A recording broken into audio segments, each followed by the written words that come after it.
Chapter 2 Sectors of the Indian Economy. Let us look at these pictures. You will find that people are engaged in various economic activities. Some of these are activities producing goods, some other are producing services. These activities are happening around us every minute, even as we speak. How do we understand these activities? One way of doing this is to group them, classify them using some important criterion. These groups are also called sectors. We begin by looking at different kinds of economic activities. There are many activities that are undertaken by directly using natural resources. Take for example the cultivation of cotton. It takes place within a crop season. For the growth of the cotton plant, we depend mainly, but not entirely, on natural factors like rainfall, sunshine, and climate. The product of this activity, cotton, is a natural product.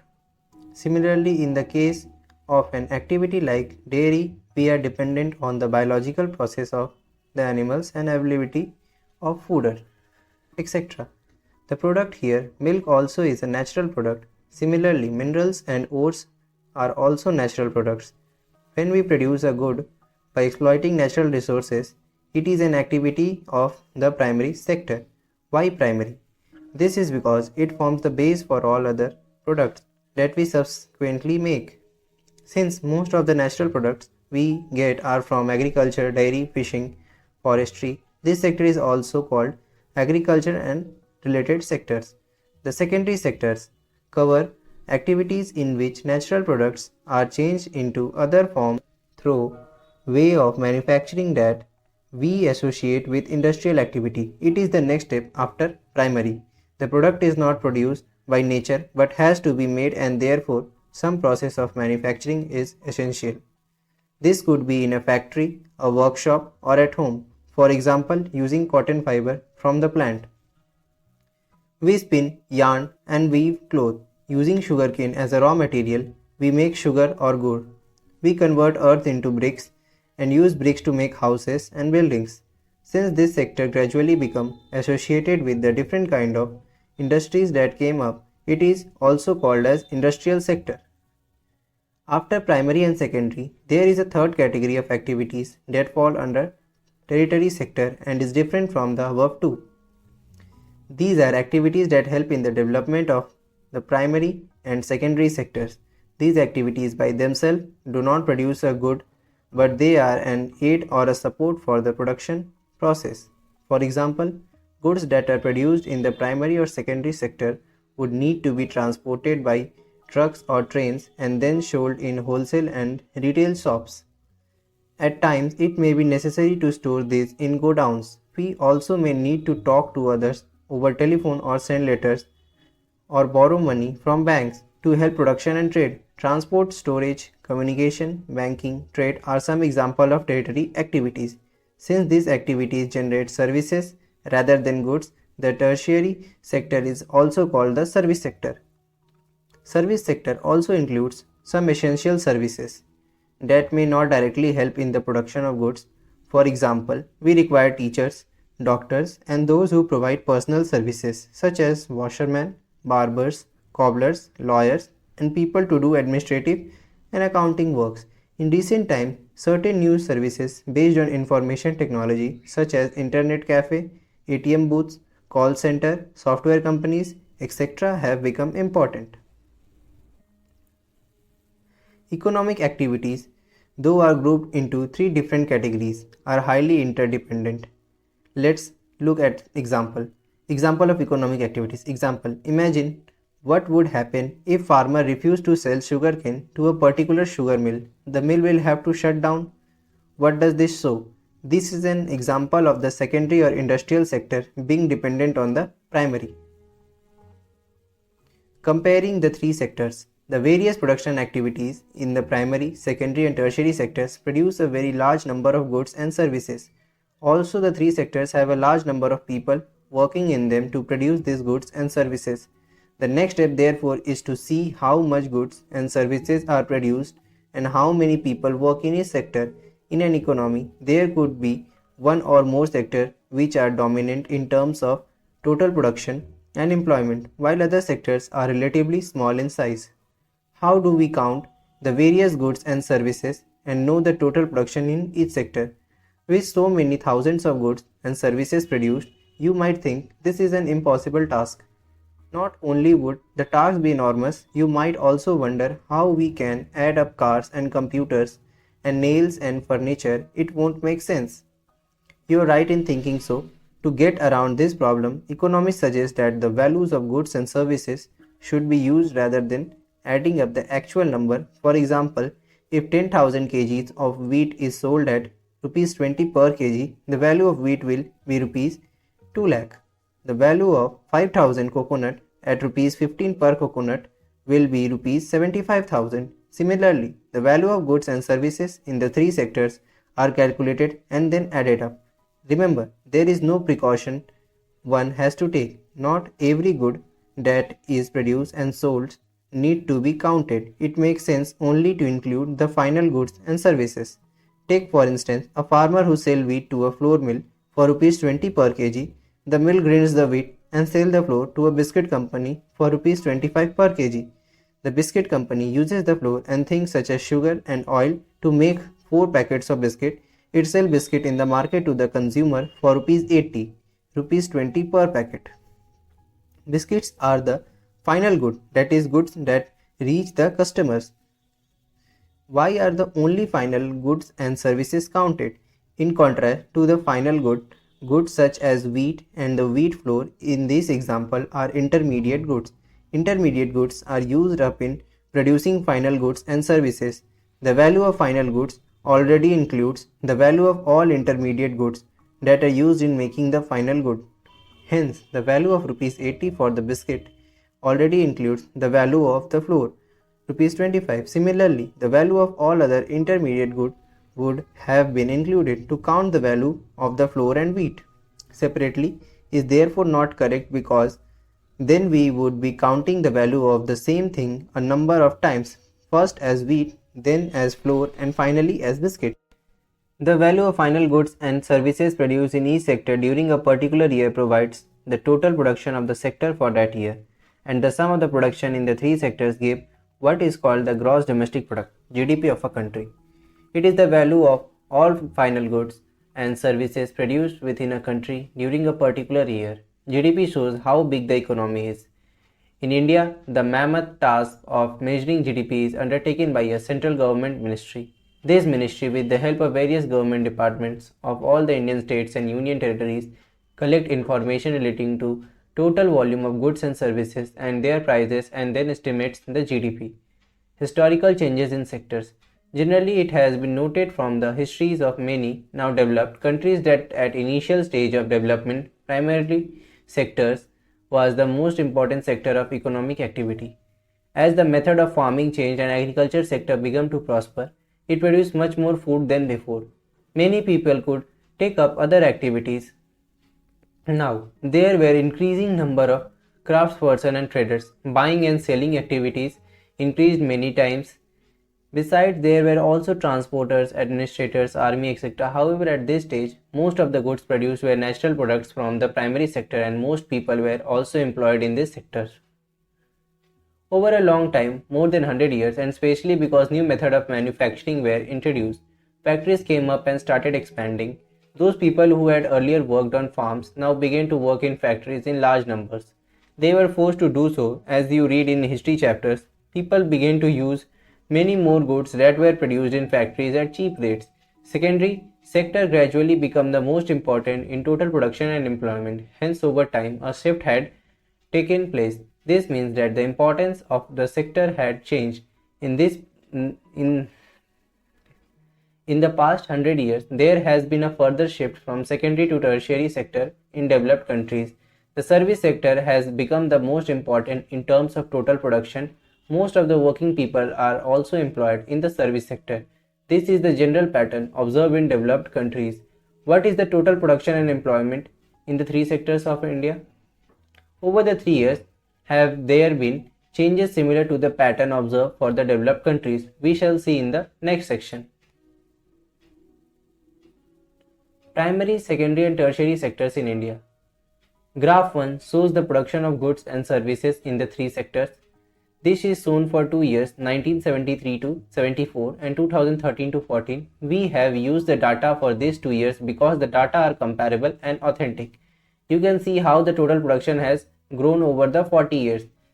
Why is the tertiary sector becoming so important in India? There could be several reasons. Rising importance of the tertiary sector in production. Over the 40 years between 1973 to 74 and 2013 to 14, while production in all the three sectors has increased, it has increased the most in the tertiary sector. As a result, in the year 2013 to 14, the tertiary sector has emerged as the largest producing sector in India, replacing the primary sector. First, in any country, several services such as hospitals, education institutions, post and telegraph service, police stations, court, village, administrative offices, municipal corporation, defense, transport, banks, insurance companies, etc. are required. These can be considered as basic services. In a developing country, the government has to take responsibility for the provision of these activities. Second, the development of agriculture industry lead to the development of services such as transport, trade, storage, and the like, as we have already seen. Greater the development of the primary and secondary sector, more would be the demand for such services. Third, as income level rise, certain sections of people start demanding many more services like eating out, tourism, shopping, private hospitals, private schools, professional training, etc. You can see this change quite sharply in cities, especially in big cities. Fourth, over the past decade or so, certain new services such as those based on information and communication technology have become important and essential. The production of these services has been rising rapidly. However, you must remember that not all the service sector is growing equally well. Service sector in India employs many different kinds of people. At one end, there are limited number of services that employ highly skilled and educated workers. At the other end, there are very large number of workers engaged in services such as small shopkeepers, repair persons, transport person, etc. These people barely manage to earn a living, and yet they perform these services because no alternative opportunities for work are available to them. Hence, only a part of this sector is growing in importance. Where are most of the people employed? Graph 2 present percentage share of the three sectors in GDP. Now you can directly see the change in importance of the sector over the 40 years. A remarkable fact about India has been a change in the share of the three sectors in GDP. A similar shift has not taken place in employment. Graph 3 shows that the share of employment in the three sectors in 1977 to 78 and 2017 to 18, the primary sector continues to be the largest employer even now. Why didn't a smaller shift out of primary sector happen in case of employment? It is because not enough jobs were created in the secondary and tertiary sector. Even though industrial output or the production of goods went up by more than 9 times during the period, employment in the industry went up by around 3 times. The same applies to the tertiary sector as well. While production in the service sector rose by 14 times, employment in the service sector rose about 5 times. As a result, more than half of the workers in the country are working in the primary sector, mainly in agricultural, producing only about 1/6 of the GDP. In contrast to this, the secondary and tertiary sector produce the rest of the produce, whereas they employ less, about half the people. Does this mean that the workers in agriculture are not producing as much as they could? What it means is that there are more people in agriculture than is necessary. So even if you move a few people out, production will not be affected. In other words, workers in the agricultural sectors are underemployed. For instance, take the case of a small farmer, Lakshmi, owning about 2 hectares of unirrigated land, dependent only on rain and growing crops like jowar and arhar. All 5 members of her family work in the plot throughout the year. Why? They have nowhere else to go for work. You will see that everyone is working, none remains idle, but in actual fact, their labor effort gets divided. Each one is doing some work, but no one is fully employed. This is the situation of underemployment, where people are apparently working, but all of them are made to work less than their potential. This kind of underemployment is hidden in contrast to someone who does not have a job and is clearly visible as unemployed. Hence, it is also called disguised unemployment. Now, supposing a landlord, Sukharam, comes and hires 1 or 2 members of the family to work on his land. Lakshmi's family is now able to earn some extra income through wages.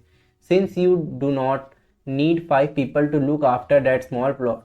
2 people moving out does not affect production on their farm. In the above example, 2 people may move to work in a factory. Once again, the earning of the family would increase and they would also continue to produce as much from their land.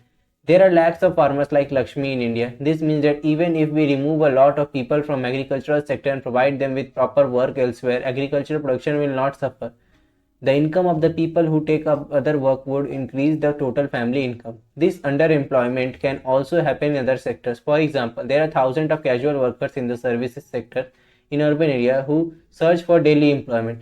They are employees as painters, plumbers, repair person and other doing odd jobs.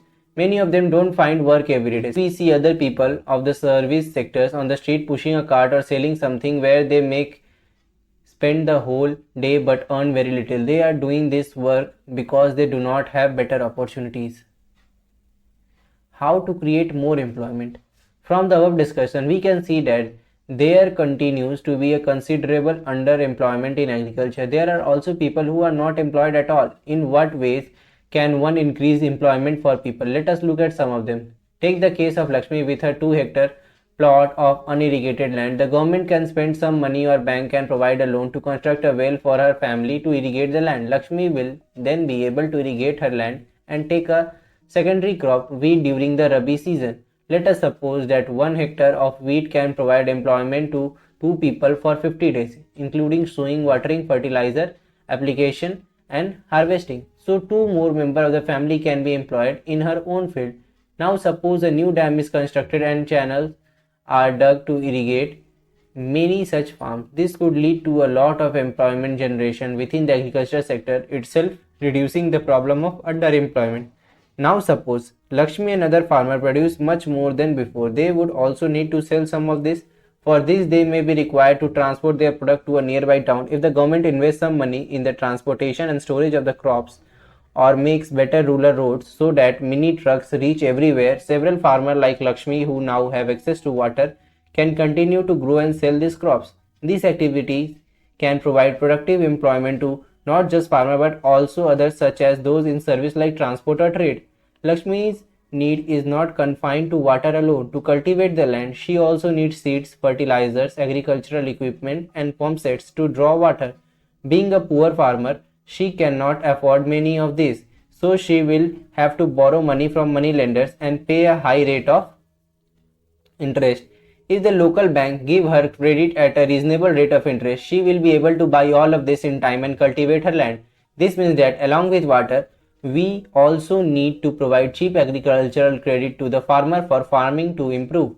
We will look at some of these needs in chapter 3, money and credit. Another way by which we can tackle this problem is to identify, promote and locate industries and services in semi-rural areas where a large number of people may be employed. For instance, suppose many farmers decide to grow arhar and chickpea. Setting up a dal mill to procure and process these and sell in the cities is one such example. Opening a cold storage could give an opportunity for farmers to store their products like potatoes and onions and sell them when the price is good. In villages near forest areas, we can start honey collecting in centers where farmer can come and sell wild honey. It is also possible to set up industries that process vegetables and agricultural products like potato, sweet potato, rice, wheat, tomato, fruit, which can be sold in outside market. This will provide employment in industries located in semi-rural areas and not necessarily in large urban centers. Do you know what in India about 60% of the population belongs to the age group 5 to 29 years? Out of this, only about 51% are attending educational institution. The rest are, particularly those aged less than 18 years, may be at home or many of them may be working as child laborers. If these children are to attend school, we will require more buildings, more teachers and other staff. A study conducted by the erstwhile Planning Commission, now known as Niti Aayog, estimates that nearly 20 lakh jobs can be created in the education sector alone. Similarly, if we are to improve the health situation, we need many more doctors, nurses, health workers, etc. to work in rural areas. These are some ways by which jobs would be created, and we would also be able to address the important aspects of development talked about in chapter 1. Every state or region has potential for increasing the income and employment for people in that area. It could be tourism or regional craft industry or new services like IT. Some of these would require proper planning and support from the government. For example, the same study by the Planning Commission says that if tourism as a sector is improved every year, we can give additional employment to more than 35 lakh people. We must realize that some of the suggestions discussed above would take a long time to implement. For the short term, we need some quick measures. Recognizing this, the central government in India made a law implementing the right to work 625 districts of India. It is called Mahatma Gandhi National Rural Employment Guarantee Act 2005, Manrega 2005. Under Manrega 2005, all those who are able to and are in need of work in rural areas are guaranteed 100 days of employment in a year by the government. If the government fails in its duty to provide employment, it will give unemployment allowance to the people. The type of work that would in future help to increase the production from land will be given preference under the Act. Division of sectors as organized and unorganized. Let us examine another way of classifying activities in the economy. This looks at the way people are employed. What are their conditions of work? Are there any rules and regulations that are followed as regarded their employment? Kanta. Kanta works in an office. She attends her office from 9:30 am to 5:30 pm. She gets her salary regularly at the end of every month. In addition to the salary, she also gets provident fund as per the rules laid down by the government. She also gets medical and other allowances. Kanta does not go to office on Sundays. This is a paid holiday. When she joined work, she was given an appointment letter stating all the terms and conditions of work. Kamal. Kamal is Kanta's neighbor. He is a daily wage laborer in a nearby grocery shop. He goes to the shop at 7:30 in the morning and works till 8 pm in the evening. He gets no other allowance apart from his wages. He is not paid for the days he does not work. He has therefore no leave or paid holidays, nor was he given any formal letter saying that he has been employed in the shop. He can be asked to leave anytime by his employer. Kanta, work in the organized sector. Organized sector cover those enterprise or place of work where the terms of employment are regular and therefore people have assured work. They are registered by the government and have to follow its rules and regulations, which are given in various laws such as the Factories Act, Minimum Wages Act, Payment of Gratuity Act, Shops and Establishment Act, etc. It is called organized because it has some formal process and procedures. Some of these people may not be employed by anyone but may work on their own, but they too have to register themselves with the government and follow the rules and regulations. Workers in the organized sectors enjoy security of employment. They are expected to work only a fixed number of hours. If they work more, they have to be paid overtime by the employer. They also get several other benefits from the employers. What are these benefits? They get paid leave, payment during holidays, provident fund, gratuity, etc. They are supposed to get medical benefits, and under the law, the factory manager has to ensure facilities like drinking water and a safe working environment. When they retire, these workers get pension as well. In contrast, Kamal works in the unorganized sector. The unorganized sector is categorized by small and scattered units which are largely outside the control of the government. There are rules and regulations, but these are not followed. Jobs here are low paid and often not regular. There is no provision for overtime, paid leave, holidays, leave due to sickness, etc. Employment is not secure. People can be asked to leave without any reason. When there is a less work, such as during some season, some people may be asked to leave. A lot also depend on the whims of the employer. This sector includes a large number of people who are employed on their own doing small jobs such as selling on the street or doing repair work. Similarly, farmers work on their own and hire laborers as and when they require. How to protect workers in the unorganized sector?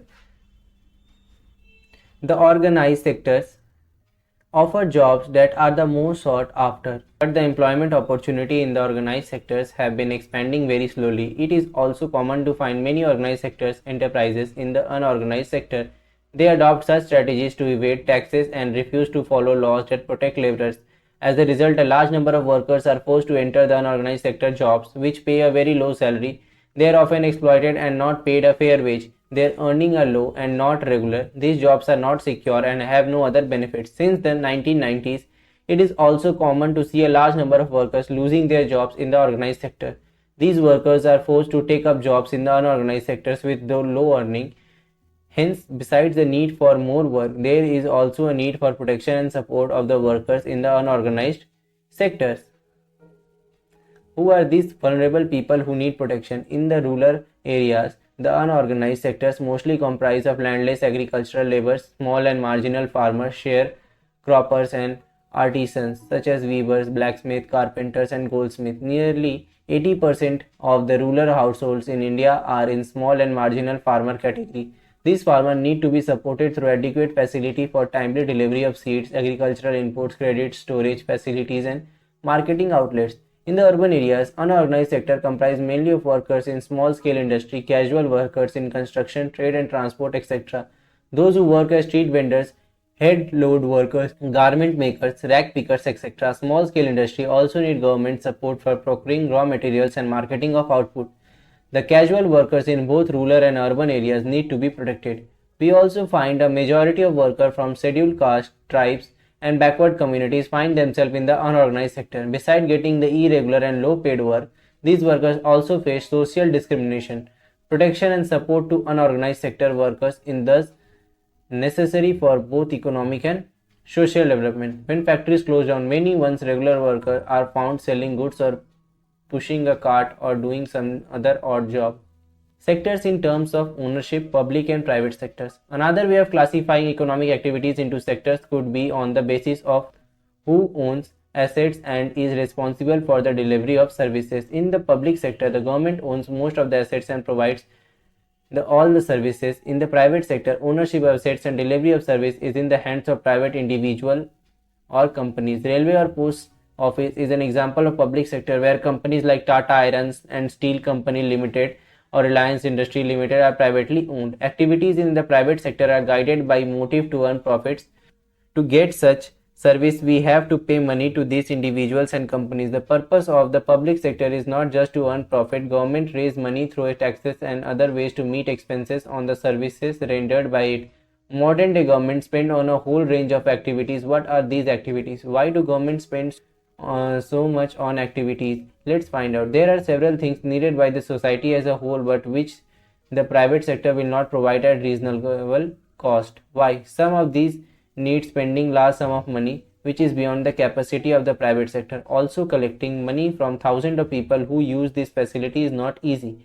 Even if they do provide this thing, they would charge a high rate of their use.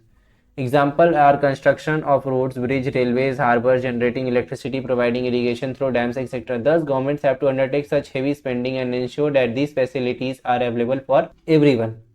There are some activities which the government has to support. The private sector may not continue their production or business unless government encourages it. For example, selling electricity at the cost of generation may push up the cost of production of goods in many industries. Many units, especially small scale units, might have to shut down. Government here steps in by producing and supplying electricity at rates which these industries can afford. Government has to bear a part of the cost. Similarly, the government in India buys wheat and rice from farmers at a fair price.